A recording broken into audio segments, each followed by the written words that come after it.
Assalamu alaikum. Recipe: potato croquettes. Ingredients: potatoes, chicken, rice, salt, green cabbage, eggs, black pepper, lemon juice, breadcrumbs, mayonnaise, green chilli. Boil potatoes, chicken and rice. Mix these ingredients.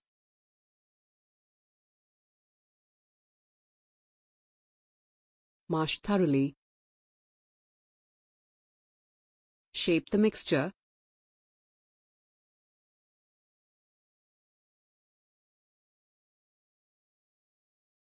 Put in freezer for 30 to 40 minutes.